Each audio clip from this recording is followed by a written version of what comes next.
আজ দেখো নিয়েছি কই আর ট্যাংরা, একদম জ্যান্ত তাজা মাছ। আজকে এই মাছ শিম বড়ি দিয়ে ঝোল বানাবো ধনেপাতা দিয়ে। তার জন্য প্রথমে মাছগুলি আমি কেটে নিয়েছি। এখন মাছ কাটা হয়ে কেটে ধুয়ে পরিষ্কার করে নিয়ে চলে এসেছি। কড়াইতে সর্ষের তেল গরম বসিয়ে দেবো। এদিকে মাছে নুন হলুদ মাখিয়ে নিয়েছি। এবারে তেলটা গরম হয়ে গেছে, তাতে একটু হলুদ ছিঁড়ে একে একে মাছগুলি ছেড়ে দেবো, দিয়ে হালকা করে ভেজে তুলে নেব। মাছটা ভেজে তুলে নিয়েছি। এদিকে আলু আর শিমটাকেও আমি কেটে নেব। আলু শিম কেটে পরিষ্কার করে ধুয়ে নিয়েছি। মাছ ভাজার তেলে বড়িটাকেও ভেজে নেব। ভেজে তুলে নিলাম। এখন শিলবাটাইতে জিরে, মৌরি, আদা, কাঁচা পাকা লঙ্কা বেটে নেব।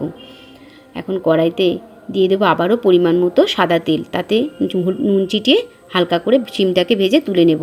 ওই তেলে দিয়ে দেবো ফোড়নে জিরে থেকে সুগন্ধ বেরোলে আলুটা দিয়ে ভালো করে নেড়ে চেড়ে একটু ভেজে নেব। বাটা মশলা আর কেটে রাখা টমেটো দিয়ে আবার একটু নাড়াচাড়া করে তারপরে দিয়ে দেবো ভেজে রাখা শিম, নুন, হলুদ, লঙ্কার গুঁড়ো দিয়ে ভালো করে বাটি ধোয়া জল দিয়ে নেড়ে চেড়ে এখন পরিমাণ মতো জল দিয়ে ঝোলটাকে ফুটিয়ে নেব। ফুটে এলেই দিয়ে দেবো ভেজে রাখা মাছ আর বড়ি দিয়ে আবারও আমি 2 থেকে 3 মিনিট ফুটিয়ে নিয়েছি। ওপর থেকে ধনেপাতা কুচি ছড়িয়ে গ্যাসের ওভেন অফ করে এখন ঝোলটাকে রেখে দেবো।